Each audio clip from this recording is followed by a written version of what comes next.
Welcome to the Business Spotlight Series. My name is Scott Lawson, certified business coach with Action Coach of Coastal Bend in South Texas, and I'll be your host today. I'm very excited to have our special guests, Dee Dee Cortez and Christina Luna, on our show. They are with NAHREP Corpus Christi, which is the Corpus Christi chapter of the National Association of Hispanic Real Estate Professionals. Dee Dee is the president, and Christina is the vice president of NAHREP Corpus Christi. Today, we're going to talk with both about the history of the organization, some challenges, some successes, and a few stories of interest to business owners and entrepreneurs. If you enjoy this podcast, be sure to like and subscribe so you get notifications when we publish new content. Well, Dee Dee and Christina, welcome to the show. Thank you for having us. Thank you so much. I was waiting for the applause after your announcement. That's right. That's right. We can do it ourselves. Okay. Well, we're thrilled to have you too. This is great. I'm interested to hear your story and to hear more about NAHREP and the background of it. I am going to ask about that organization, but I thought it might be good for our audience, first of all, just to learn more about you. So I might first turn to you, Dee Dee, and just ask, before we talk more about the association and what all you stand for, briefly tell us about you. Maybe our audience would be interested in your story and how you got into real estate. Absolutely. Well, let's see. I was born in San Antonio. I was raised in Nuevo Laredo, Mexico. So I've known both languages since I was a kid. I came back to the States after my grandmother passed away. I came back to live with my parents. I graduated from Texas A&M with a BBA in business. After that, my husband has been military, so we've been all over the country. Our last duty station was in Panama. We were stationed there for 4 or 5 years. So my Spanish helped a lot. I also taught at the university in Panama, as well as the university in Laredo, Texas, real estate. But as we're going, I ended up in Eglinton, Texas. I was an escrow officer. Being bilingual, that's what helped the company, especially since there were a lot of Hispanics in that area. Right. But 2 years later, I had a builder ask me, you want to become a realtor? And I really didn't, but I guess the calling was there. I took the exam, I passed, and I've been in real estate since '84. Wonderful, wonderful. Let me take this opportunity too to thank not only your husband, but you for your service to our country as well. So what an interesting story and background. So that bilingual opportunity or bilingual capability really came in handy for you. Oh, it sure did. Having to be able to speak, read, and write both languages, it was very helpful. And I believe that's my success up to this date. Right, right. Well, I'm certain that'll be a part of our topic as we talk more about NAHREP as well. Christina, how about you? How'd you get into the business? What's your story? I got into lending shortly after I bought my first house. So I bought my first house when I was 19. And during the process, I was told that I was going to get a certain type of loan. It's an FHA loan. At the time, I did not qualify for that type of loan because I was newly self-employed. And the lender that we worked with the whole time we built a house, we were, watching it get completed and ready to close. And about 2 weeks before our closing, they called us to let us know, like, hey, you don't qualify for that FHA loan anymore, but we have another loan program for you. You can qualify for this other type of loan. They started throwing out all this lingo, 80-20, adjustable rate mortgage, balloon note, like a bunch of different terms. And I'm like, what's going on? Like, you guys have had 6 months to tell me all this information. Why are you just telling me now? So we ended up still being able to buy the house. Luckily enough, we had the extra money because we also needed additional money. Our payment was higher. So the experience itself was just not good. And it caused me to, want to know, like, how does this happen? How can somebody, go through this long process and in the end, be sold on something entirely different? And they had plenty of time to really share that with us. We really never should have been even offered that program. I don't know what kind of stuff they were trying to do. It was a long time ago, but anyway, that sparked my interest in lending. So I was like, this is not the experience that I want people to have. I didn't enjoy it. We were in a bad situation for a little bit when we first bought that house because we basically had depleted all of our savings. And so, you know, that's really what got me in the business, is that I don't want that kind of experience for other people. Right. Figuring Oh, out how I can help people avoid those type of situations. And so here I am, very many years later, helped thousands of people through this process. And, you know, we've got great reviews, and, you know, we don't do our clients that way. So great, great. Thank you for that. Dee Dee, can you tell us more about NAHREP? Our listeners may not be familiar. Help us understand what that is. Absolutely. NAHREP is, of course, as you mentioned before, is the National Association of Hispanics Real Estate Professionals. We are a nonprofit 501c. It's the sixth trade association, which is dedicated in advance to suitable homeowners. Okay, it's dedicated to advancing suitable homeowners. Our mission is to accomplish by educating and empowering the real estate professionals who serve our Hispanic community. Okay. That's basically what we stand for. We advocate for policies for them, for all of us. Great, great. So, Christina, I might turn to you next as we're talking about NAHREP. I understand there's something called the NAHREP Top 10. Can you help us know more about that? yes, absolutely. So the NAHREP Top 10 is basically disciplines and principles that they teach to NAHREP members. And, you know, it's really about being the best in your profession. So having a mature understanding of wealth and prosperity, being the top 10% of your profession, live below your means so that you're ready for the next recession, minimize debt, invest at least 20% of your income in real estate and stocks, know your net worth, including the value of your business, be politically savvy, which is part of what we do, is we advocate for policies for NAHREP, and be physically fit, which is important. Your health is important. Being generous with people who are less fortunate. So philanthropy is important. And being active in the lives of your family and children. I see. Well, those seem like great principles for anyone, but you're specifically focused as a trade association on the Hispanic real estate community. Is that true? So we focus on Hispanic. You don't have to be Hispanic. It's people who serve that community. So it's industry professionals, lenders, title companies, really any industry that caters to real estate agents that work in the Hispanic community. So it's not just one specific industry. It's a lot of different industries, because the real estate community impacts a lot of different Do they industries, ever? for That's sure. right. Yeah. So true. But definitely those principles can apply to anyone, and they're Right. just things that we educate people on so that they can be the best of, you know, the best version of themselves. Right, right. I love that. So, Dee Dee, we touched a little bit on the fact that you personally have found a lot of benefit to being bilingual and found that helpful. As a NAHREP, I guess, president, or at least as a NAHREP representative, the fact that you're bilingual has been a benefit in some ways. Is that right? Yes, it has. And it always has all my life, for the simple reason that we don't realize how many Hispanics are within our city, that at one point or another, you find out that I could be at a store and I can hear the waitress or the cashier telling the client in English what they're trying to tell them, and they're not comprehended. So I ended up translating.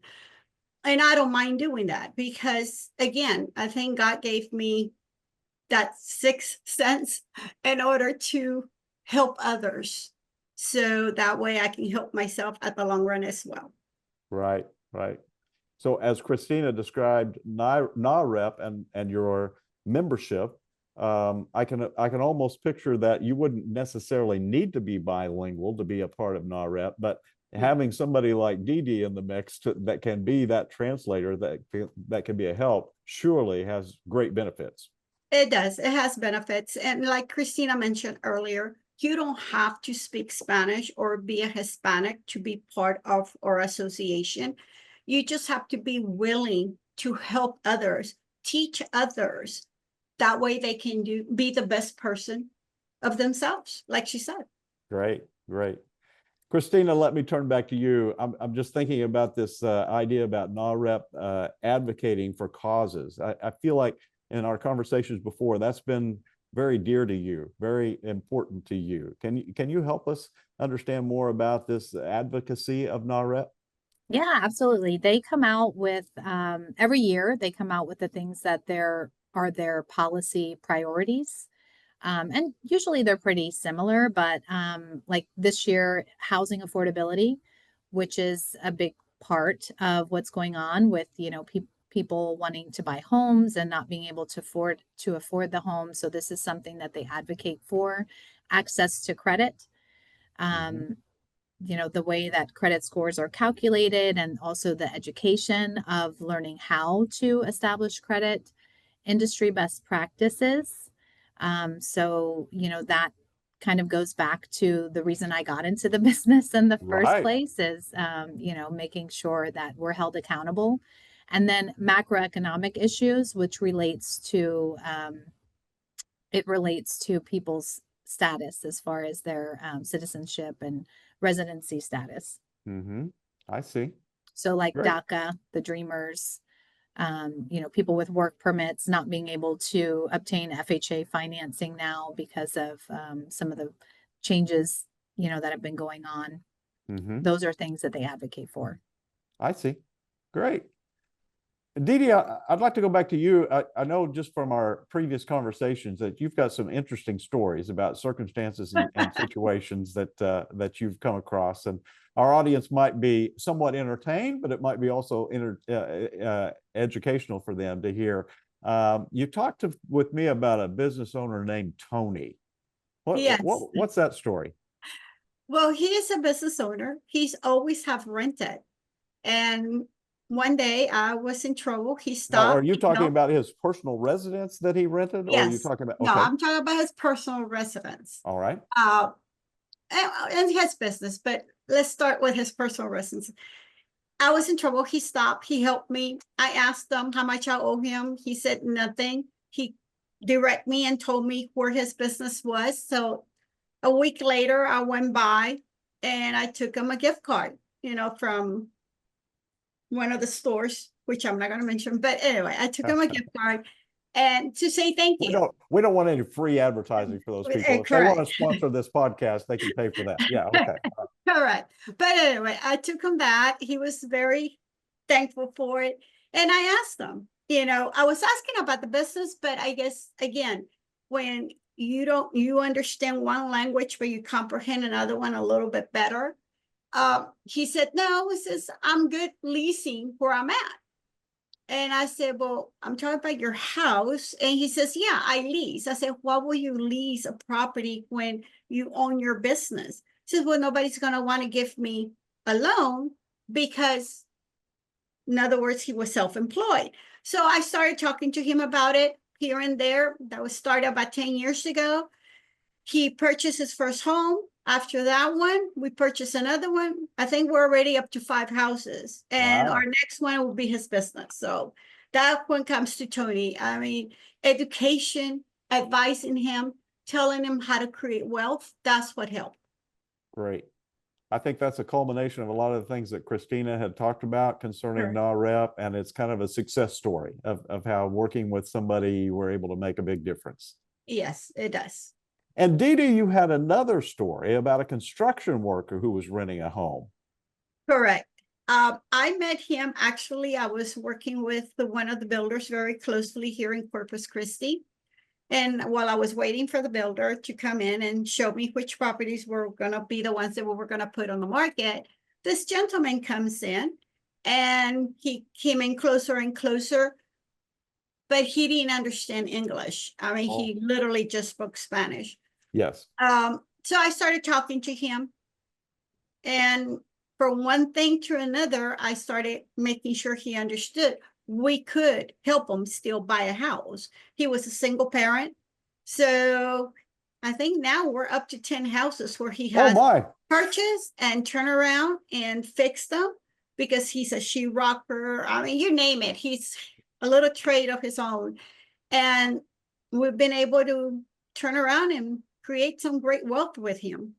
So it's, I think I had a misperception that NAHREP was more in the business of helping families purchase their homes. But it sounds to me like it's much more than that. You've got investors who are actually investing in multiple homes.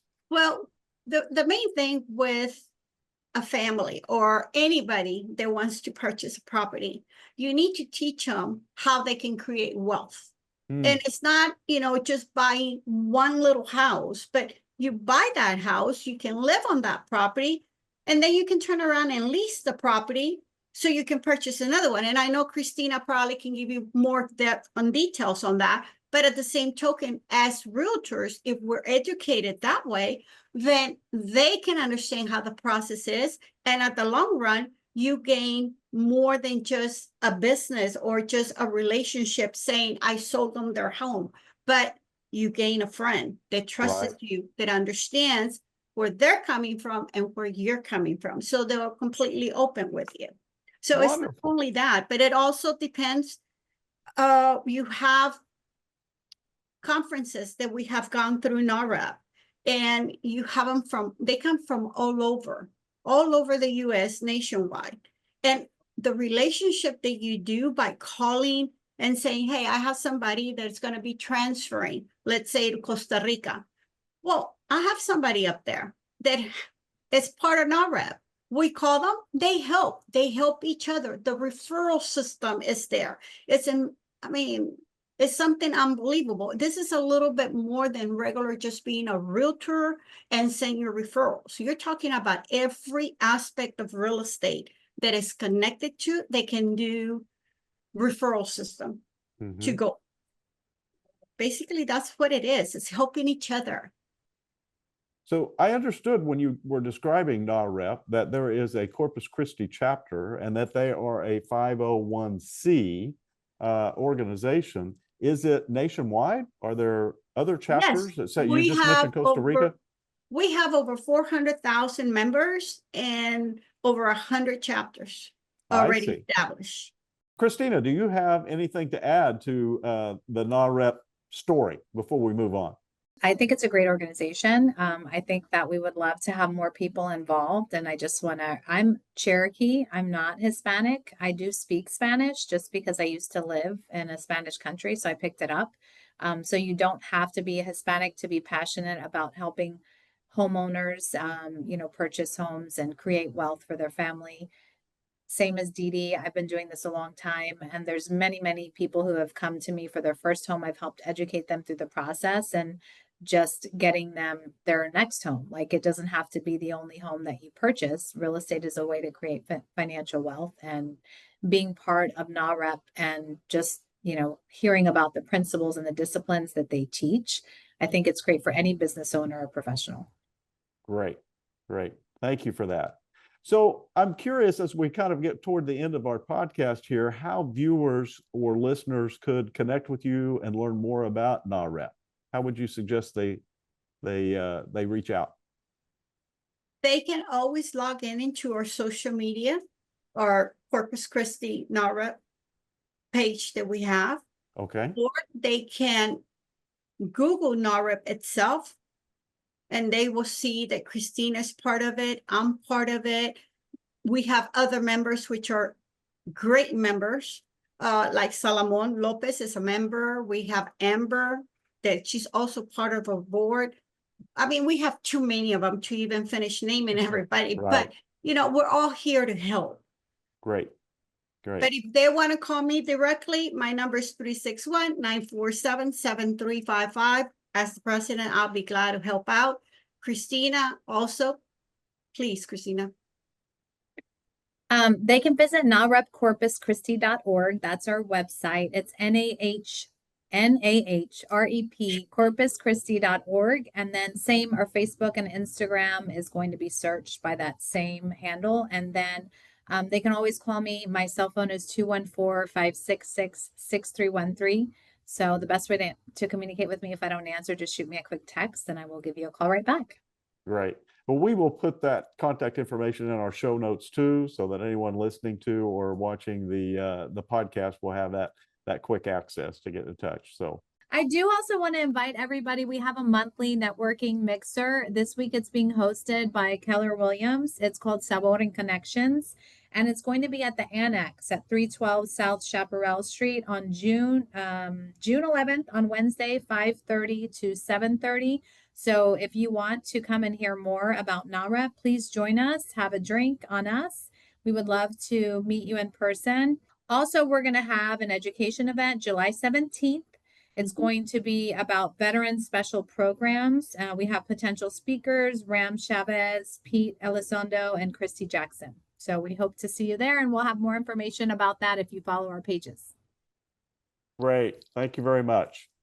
So Dee Dee and Christina, thank you for sharing your story. This has been very interesting, and I'm certain that our audience has found it informative and valuable.